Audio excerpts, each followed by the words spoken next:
Tem sido um privilégio estar aqui com os irmãos e poder compartilhar desses momentos tão preciosos que é de celebração, esses momentos de culto, esses momentos onde a gente pode se reconhecer um no outro à medida que nós temos algo em comum, que é Cristo. Então nós não somos desconhecidos querendo nos conhecer, nós somos família, nos reconhecendo em Cristo Jesus. Então isso é maravilhoso quando a gente se reúne, porque mesmo não tendo contato fisicamente anteriormente, a gente já chega e já se sente em casa. Então esses dias andando com a equipe pastoral, conversando bastante com bastante gente sobre missão, a gente se sente aqui em casa. A gente tem se sentido muito à vontade, porque onde o Espírito está, ali há liberdade. E por isso que tem sido um grande privilégio a gente poder compreender a questão da missão a partir de quem Deus é e não a partir do que nós fazemos. Porque quando a gente compreende missão de fato, a gente entende que Deus é quem está em missão e não nós. É por isso que eu quero convidar você a abrir a Escritura Sagrada, lá na carta de Paulo aos Colossenses, no capítulo 1, que a gente vai entender essa questão da missão de Deus, da Trindade, e eu quero focar mais agora nesse período sobre a Trindade em missão e como nós percebemos a ação gloriosa da Trindade ao longo da história, e aí nós percebemos a nossa missão. Colossenses no capítulo 1. Verso de número 15.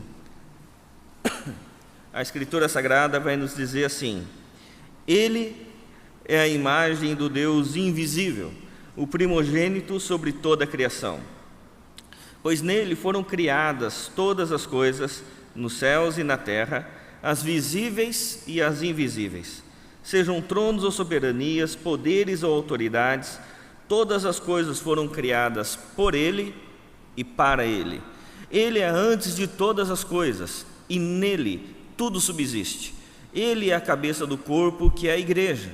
É o primogênito, é o princípio e o primogênito dentre os mortos, para que em tudo tenha a supremacia.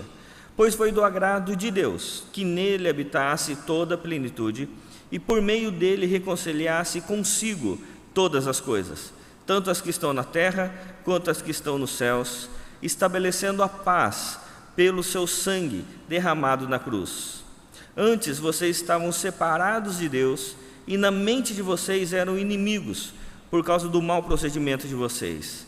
Mas agora Ele os reconciliou pelo corpo físico de Cristo, mediante a morte, para apresentá-los diante dele santos, inculpáveis e livres de qualquer acusação, desde que continuem alicerçados e firmes na fé, sem se afastarem da esperança do Evangelho, que vocês ouviram e que tem sido proclamado a todos que estão debaixo do céu.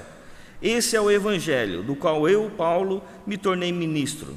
Agora, me alegro em meus sofrimentos por vocês, e completo no meu corpo o que resta das aflições de Cristo, em favor do seu corpo, que é a igreja.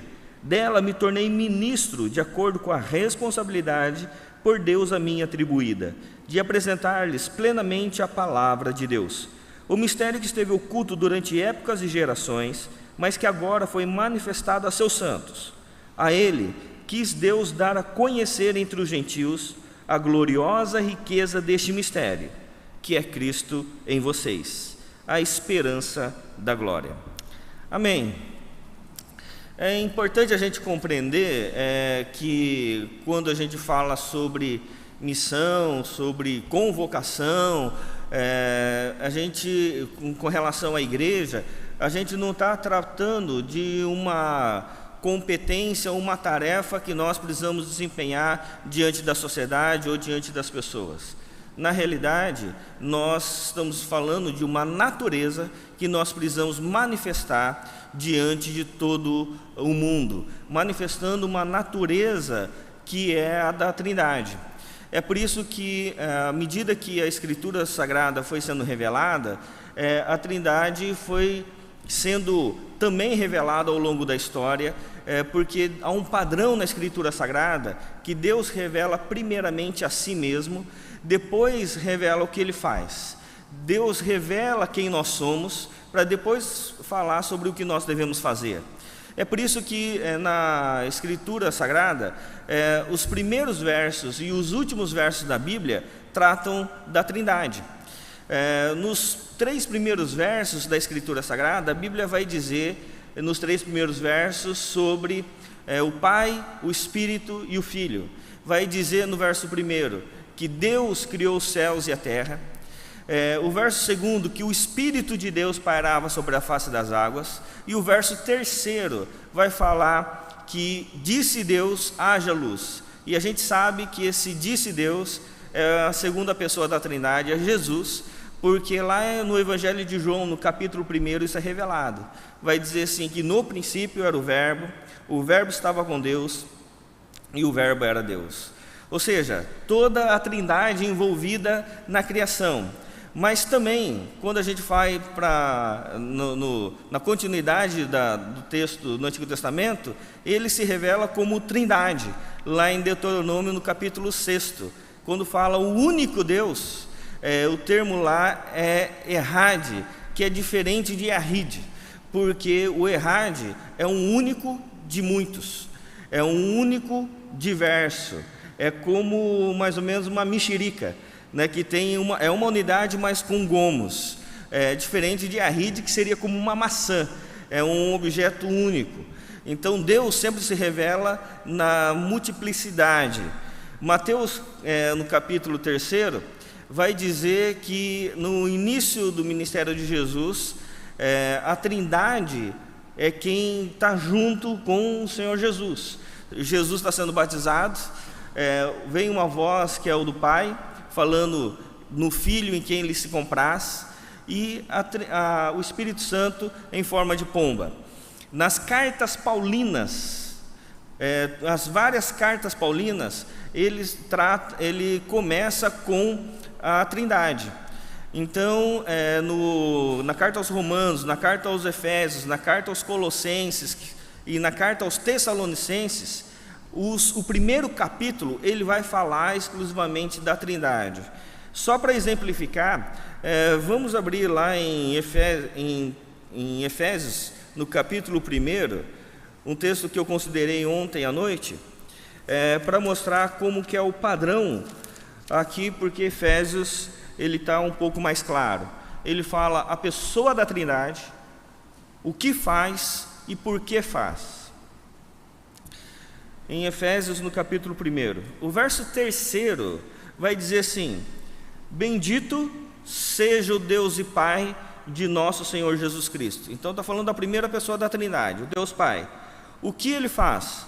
Que nos abençoou com todas as bênçãos espirituais nas regiões celestiais em Cristo.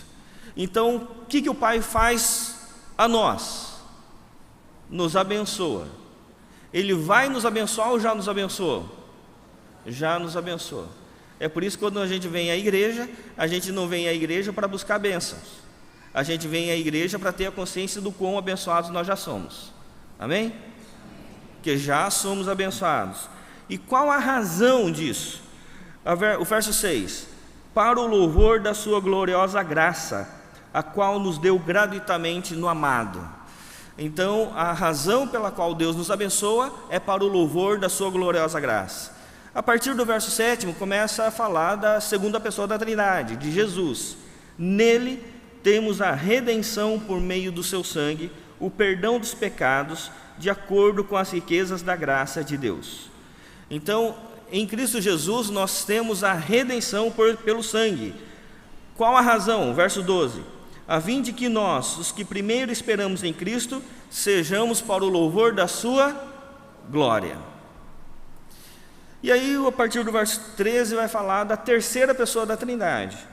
Quando vocês ouviram e creram na palavra da verdade, o evangelho que os salvou, vocês foram selados em Cristo com o Espírito Santo da promessa. Então, a terceira pessoa da Trindade faz o que conosco? Nos sela. E com que razão? Verso 14: que é a garantia da nossa herança até a redenção daqueles que pertencem a Deus, para o louvor da sua glória.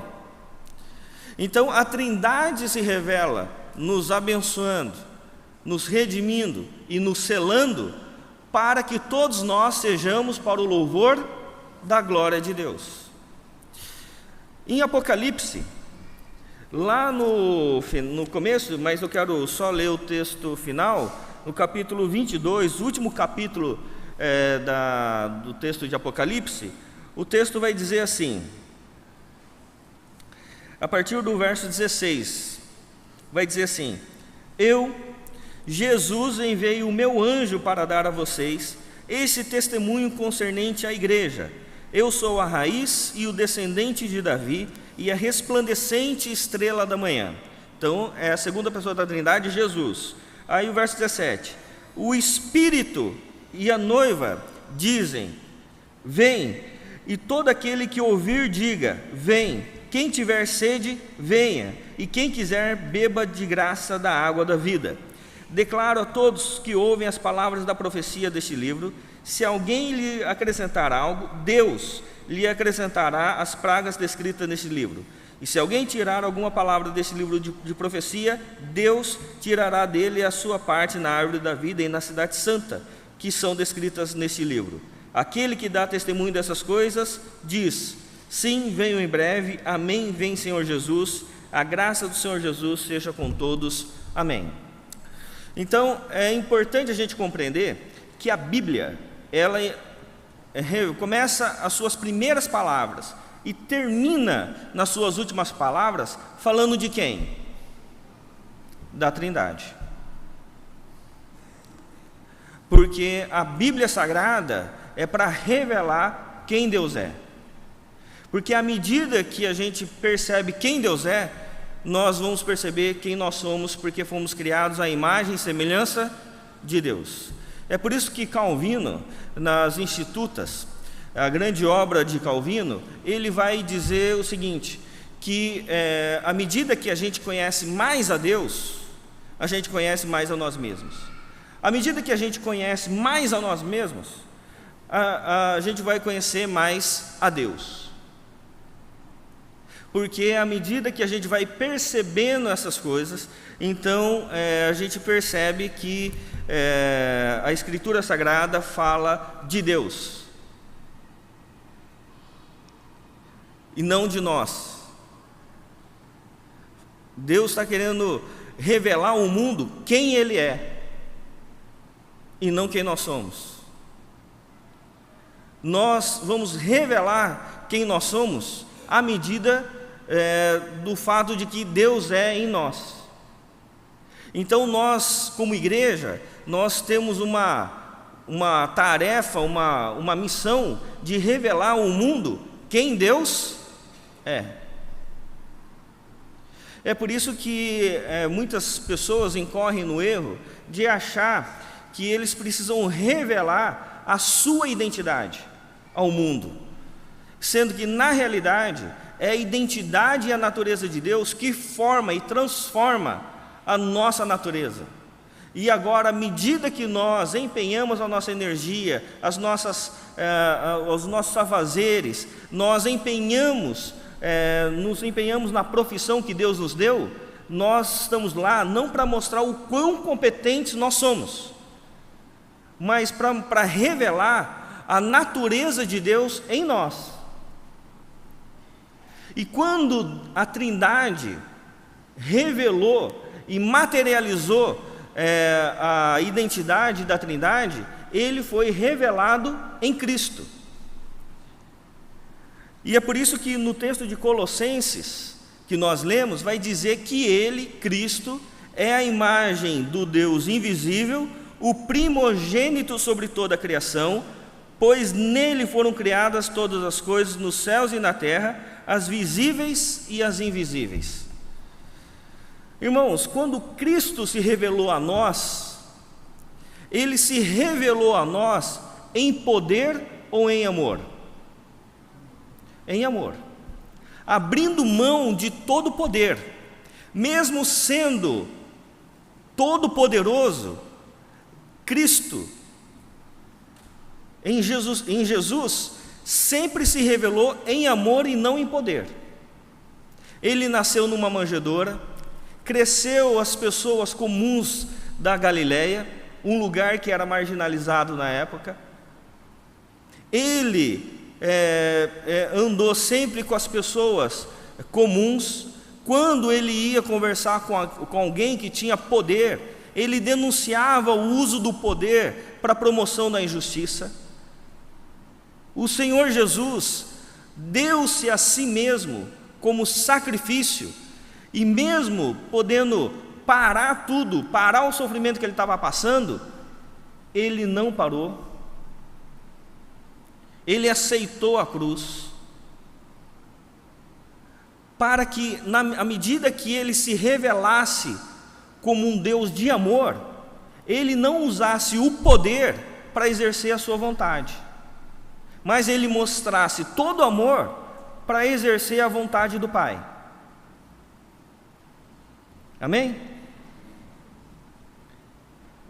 Amém?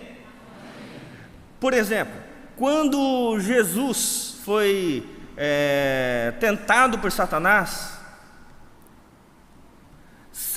ofereceu alguma coisa ruim para Jesus? Nada que Satanás ofereceu era ruim. Inclusive, é a busca de muitas pessoas: o alimento, o poder e a ratificação da sua identidade como divino. Mas Jesus, o que ele disse? Que importava para ele fazer a vontade de quem? Do Pai. Quando Jesus estava sofrendo e dizendo assim: Deus, se for possível, passa de mim esse cálice, o que ele disse? Contudo, não faça o que eu quero, mas faça o que tu queres.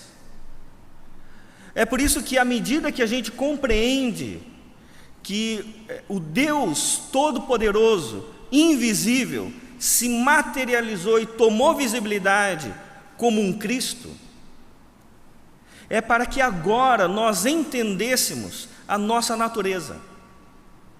Que agora a nossa natureza não é mostrar para as outras pessoas o quão competentes e poderosos nós podemos ser uns nos outros, mas a gente mostrar todo o amor que nós podemos manifestar uns aos outros. Porque agora a nossa natureza não é de exercício de poder, mas de manifestação de amor. Porque a Bíblia Sagrada vai dizer que nós, como igreja, nós somos o Cristo. Tendo Cristo como cabeça e nós somos o corpo. Então nós vivemos não como quem vive exercendo poder, mas manifestando todo amor. Quer ver um exemplo? Se a gente olhar aqui na cidade de Recife inteiro, a gente vai sair de carro depois do culto, e aí estão lá dois motoristas. E um motorista vai ter que ser fechado. Quem que está mais bem preparado para receber uma fechada de alguém? Um crente ou um descrente?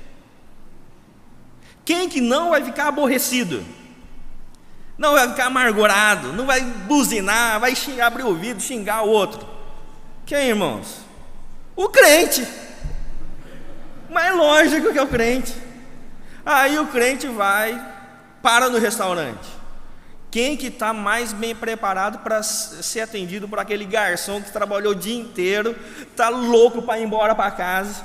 Você pede uma coisa, demora meia hora. Quem que está mais bem preparado?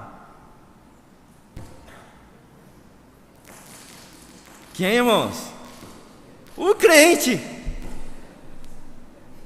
Porque ele não vai ficar magoado, ele não vai ficar chateado, ele não vai exercer poder, ele fala assim, ele não vai bater na mesa: eu estou pagando esse negócio, quero atendimento no meu nível. Que garçom ruim é esse? Aliás, teve um irmão muito querido que foi a um restaurante e pensa um restaurante ruim.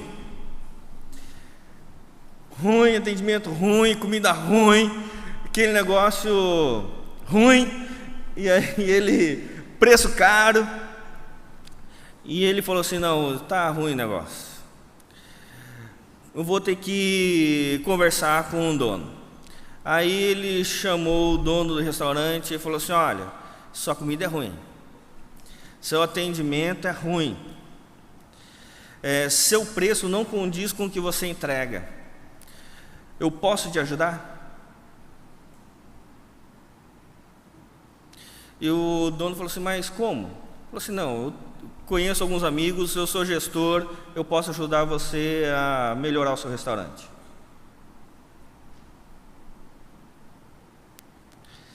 Aí o dono do restaurante falou assim: mas era isso que eu queria faz muito tempo. Aí o crente foi lá, ajudou o irmão, e agora o restaurante ficou bom. Sabe por quê, irmãos? Porque muitas vezes a gente lida com os outros não como um Cristo, que exerce todo amor, mas como um descrente, que só exerce poder. É por isso que Cristo não desiste das pessoas, não para ser conivente com o pecado delas, mas para redimi-las em Cristo Jesus. Amém? Para que a redenção atue na relação um do outro. É por isso que às vezes a gente, não entendendo a natureza de Deus, a gente se vê cada vez mais como pessoas com direito e não com privilégios. Um direito que vai frutificar em orgulho e não com um sentido de privilégio que vai frutificar numa gratidão.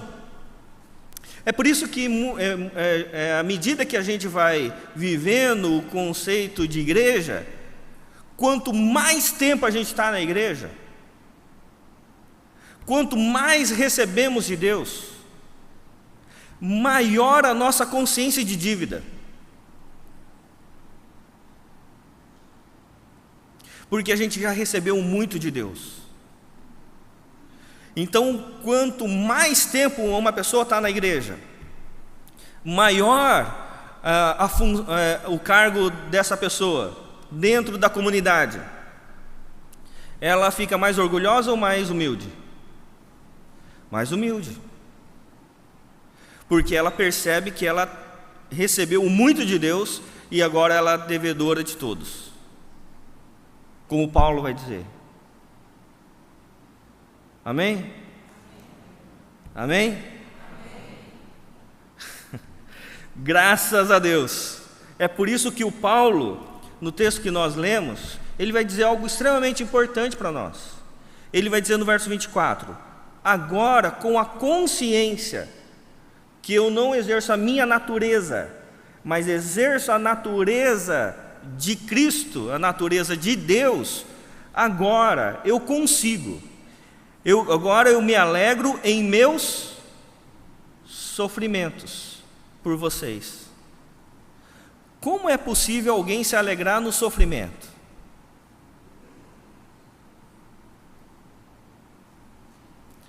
E ele não está se alegrando no sofrimento como alguém que está investindo. Sabe o cara que está querendo progredir na vida?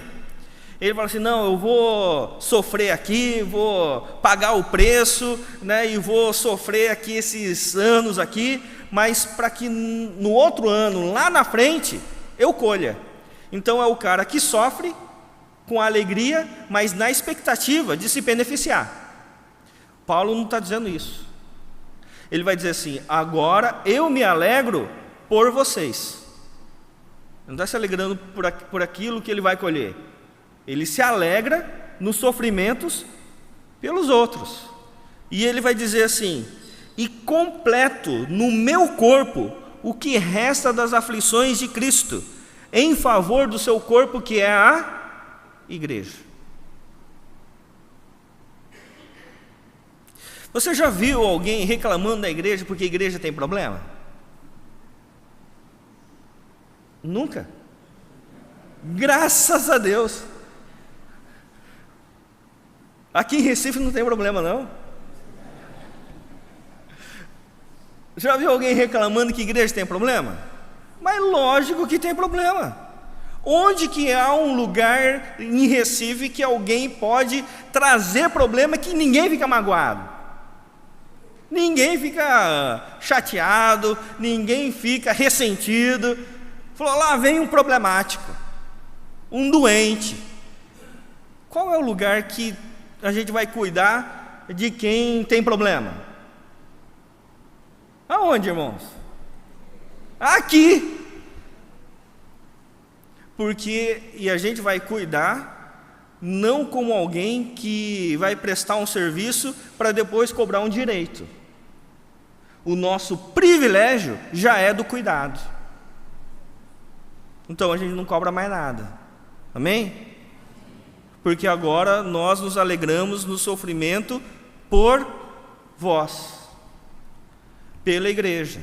Porque ser da família, viver a igreja, ser nutrido pelo amor de Deus, redimido pelo Filho e selado pelo Espírito Santo, exercendo a nossa vocação junto com os irmãos, já é o nosso privilégio. E não a nossa semeadura. Já é o nosso privilégio, já é o nosso fruto. E se for necessário, nós recebemos no nosso corpo o que resta das aflições de Cristo, para que a igreja esteja cada vez melhor, cada vez mais saudável, para revelar a natureza do Deus Trino a toda a cidade, a todo lugar. Amém? E aí a gente percebe que agora nós não estamos lidando com tarefa, mas com natureza. E o texto ele vai continuar dizendo assim: desse evangelho me tornei ministro de acordo com a responsabilidade. Isso aqui é importante a gente pautar, porque muitas pessoas vão à igreja não para perceber a sua responsabilidade como alguém que já foi abençoado, mas eles vão à igreja para perceber quantos privilégios eles podem ter à medida que eles são abençoados. Entendeu a diferença ou não?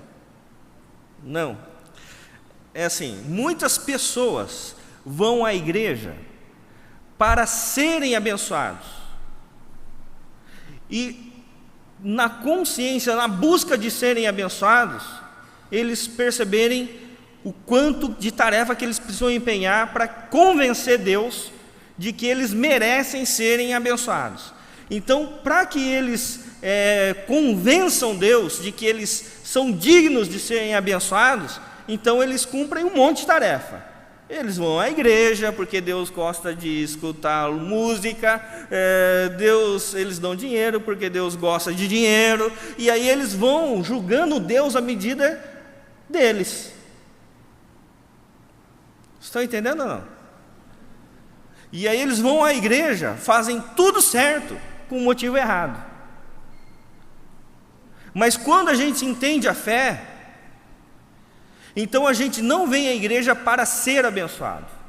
A gente vem à igreja por ter compreendido que nós já somos. Então nós já somos abençoados, então a gente não precisa vir buscar as bênçãos. A gente vem nos tornar abençoante. Amém? E aí, à medida que a gente faz isso, a gente entende a nossa responsabilidade e não somente a busca dos nossos privilégios. Que nós temos responsabilidade um com o outro. Que se um irmão estiver chorando, passando dificuldade, a responsabilidade é de quem? Nossa. Amém, irmãos? É nossa. Se a gente olha para fora e a gente vê que a nossa saúde pública está ruim, de quem que é a responsabilidade? Do governo. De quem?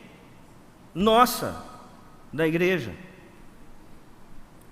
Nós, como igreja, nós somos o sal dessa terra e a luz desse mundo. Nós somos a comunidade que pastoreia a cidade. É por isso que não existe revitalização de igreja, porque a igreja tem vitalidade na Trindade. A igreja nunca perde a sua vitalidade, amém? Porque nem as portas do inferno prevalecem contra a igreja de Deus. Então a igreja tem vitalidade na Trindade para revitalizar a cidade.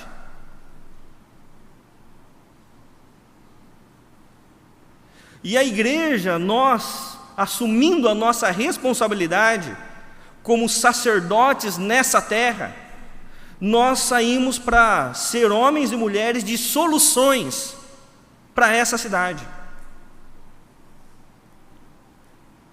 Eu falei, acho que ontem, sobre um projeto chamado Pontes de Amor, que deu solução em Uberlândia para a questão da adoção lá naquela cidade. Porque 2 irmãos entenderam a responsabilidade com relação à orfandade da cidade. Porque se Deus é pai, não existe órfãos. Ainda na cidade de Uberlândia, alguns irmãos médicos viram que uma UPA, não sei como é que vocês chamam aqui, é UPA mesmo? Lá em Minas a gente chama UAI.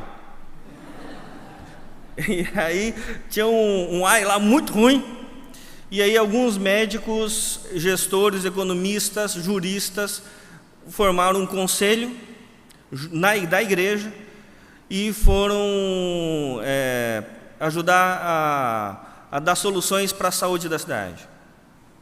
E pegaram um UAI. De repente, o nível de excelência subiu, era uma das piores, foi para uma das melhores. Deu solução. A prefeitura passou um segundo, um terceiro, um hospital, 2 hospitais. Hoje, a igreja de Uberlândia tem em torno de 1.500 funcionários cuidando da saúde da cidade.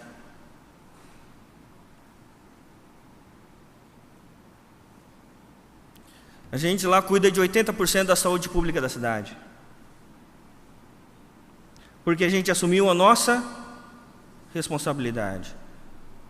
Outros irmãos em Goiânia formaram um conselho para discutir a educação pública. E a gente fez uma parceria com um projeto no Reino Unido. E a gente passou um ano inteiro desenvolvendo um projeto para a educação, para a solução da educação pública no Brasil. E a gente aplicou isso numa cidade chamada Aparecida de Goiânia, uma cidade periférica a Goiânia, extrema violência, e a gente pegou uma escola em 67º lugar do IDEP, e em um ano aplicando esse projeto, a gente tirou de 67º para 1º lugar do IDEP, uma escola pública. A gente pegou outra escola em 46º e levamos para 2º.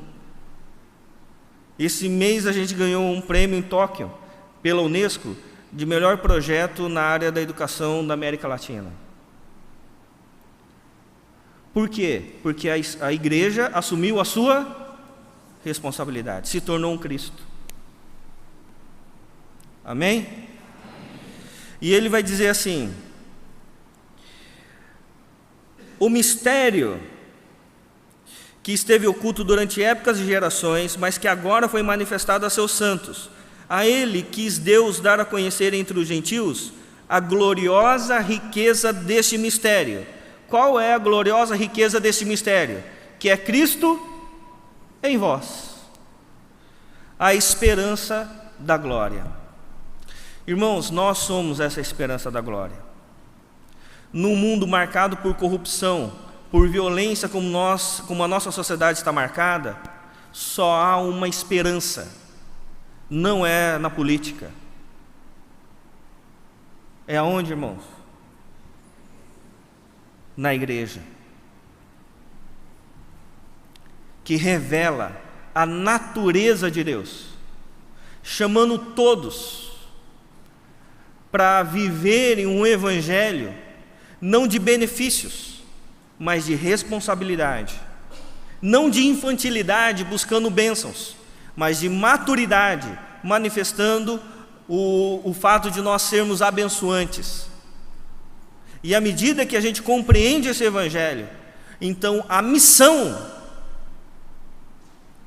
se torna algo natural nas nossas vidas, porque Deus que está em missão está em nós, e cabe a cada um de nós apenas nos submeter à vontade de Deus, vivermos em submissão à missão de Deus. É por isso que na compreensão disso, a gente vai vendo que agora o nosso exercício, o nosso sacerdócio universal, onde cada um de nós exerce um sacerdócio, a gente exerce em todo lugar. Aqui na igreja, mas a gente exerce em casa, a gente exerce na nossa profissão. É um empresário que tem a consciência de que os seus funcionários não são empregados, mas são suas ovelhas, que ele trabalha cuidando daqueles que Deus deu para ele cuidar. É um pai e uma mãe de família que não chegam em casa apenas um cobrando direito do outro, mas exercendo a vida em Cristo, ao invés de querer exercer poder, manifestar amor. À medida que a gente vai vivendo em missão, a gente vai percebendo que a gente não vai a um restaurante para comer, a gente vai a um restaurante para encontrar com o garçom, encontrar com alguém. Cada momento da nossa vida, a gente encontra o nosso propósito, e a gente vai transformando o que é debilidade, o que é uma desgraça, em graça. Por exemplo, alguém que fica doente e vai para o hospital, a pessoa pode dizer: isso aqui é uma desgraça. Mas se a pessoa entende a sua missão, que Deus está levando a pessoa para o hospital para encontrar com o médico, porque o médico está precisando de uma palavra, os enfermeiros estão precisando de uma palavra, de alguém lá que exerça o amor, está precisando conversar com os outros acamados, porque as pessoas estão desesperançadas, eles precisam de alguém que manifeste a esperança da glória. Algo que era ruim foi transformado em graça. Como ser preso, biblicamente, é uma bênção. Amém? Vários homens que foram presos era para manifestar a bênção de Deus, como José no Egito. Foi preso para encontrar com o faraó. Como Paulo, que foi preso para que o carcereiro e os outros presos fossem convertidos. Porque quando o Paulo é preso numa cela úmida, fria e escura, e há um terremoto à meia-noite porque ele está louvando a Deus, as celas se abrem, e quem foge? Ninguém. Quando o carcereiro vai se matar, ele diz assim: não faça isso porque estamos todos aqui. A cadeia se abriu, ninguém fugiu, então era tudo convertido. Amém? É por isso, irmãos, que nós precisamos compreender que nada acontece com a nossa vida sem um despropósito. E se algo acontece que seja algo ruim na nossa análise, é porque a gente está olhando de maneira humana e não de maneira espiritual. Então a gente vai sair daqui. Se você receber uma fechada na rua, falou assim: graças a Deus que foi comigo. Porque se tinha alguém nessa cidade que esse motorista pudesse fechar e não ia dar briga, era com quem? Comigo, sou crente. Amém? E aí a gente não fica ressentido, não vai embora para casa bravo, né, com o coração angustiado. É por isso que a Bíblia vai dizer, inclusive, que nós podemos ser caluniados, maltratados, injuriados, perseguidos, e que nós vamos nos ver como bem-aventurados. Você é feliz, não porque está tudo bem na sua vida, mas você é feliz porque Deus te ama, o Filho te redimiu e o Espírito Santo te selou, para manifestar toda a glória do Pai. Em nome de Jesus. Vamos nos colocar em pé. Pai, obrigado porque nós somos teus filhos, e filhos, ó Deus, comprometidos com o teu Evangelho. Reconhecemos, ó Deus, as nossas falhas, reconhecemos os nossos erros, mas queremos, ó Deus, viver inteiramente para Ti. Queremos viver inteiramente, ó Deus, para materializar e manifestar a Tua glória. Ó Deus, ajuda-nos nisso, ó Pai, para que possamos viver de glória em glória, crescendo a estatura da imagem do Teu Filho. E assim, ó Deus, possamos ser sal dessa terra, luz desse mundo, ó Deus, manifestando a cada momento as virtudes do Senhor. E assim, ó Pai, nós assumirmos a responsabilidade de filhos, assumirmos a responsabilidade no Teu reino. E assim, ó Deus, que possamos olhar para os problemas, não como problemas, mas como oportunidades de materializar as virtudes do Senhor. Por isso, ó Deus, que o Senhor nos abençoe e continue cuidando de cada um de nós, em nome de Jesus. Amém.